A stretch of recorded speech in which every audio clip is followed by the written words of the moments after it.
All right, so I hope that that last lesson that I gave you is fun to play, and I also hope that you're really making improvements with your E major chord, with your A major, and with your D major. So now I'm going to give you another new chord called G major, and we're going to be practicing that one with D major in this next exercise, okay? So the G major goes like this.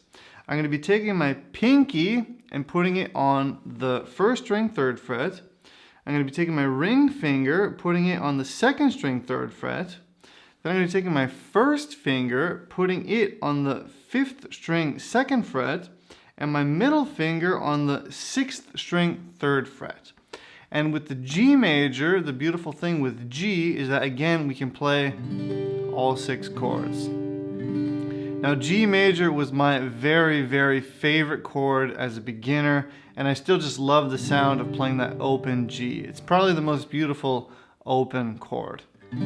For beginners, a little bit more tricky than the E major and the D major, but you will see that after practicing a little bit, you will surely get it quite quickly, okay?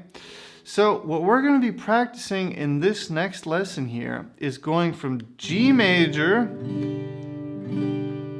to D major, okay? And what I want you to notice here is that this finger, my ring finger, is acting as an anchor.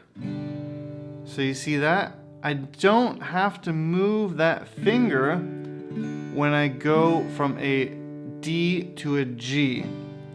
It's just anchoring here like that. Okay?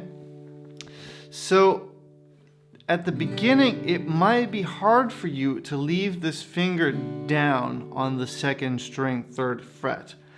But in time, it will really start to stay there. So don't give yourself a hard time if when you're trying to go from the G major chord to the D major chord, and this finger doesn't stay down as an anchor. If it just naturally wants to get up in the air, I know a lot of my students, that happens to them. So that's also totally normal, but I want to kind of plant that seed in your mind now that in time, you want to use this finger as an anchor, and it's going to allow you to switch more fluidly and kind of more accurately that way, okay? Okay, so all you're going to do now in this exercise, and maybe for today or maybe the next couple of days as you practice, is just play G major to D major, okay? G major to D major, right?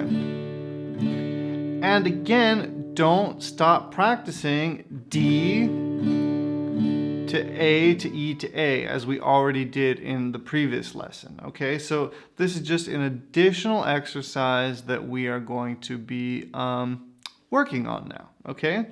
And also, in between your practice sessions,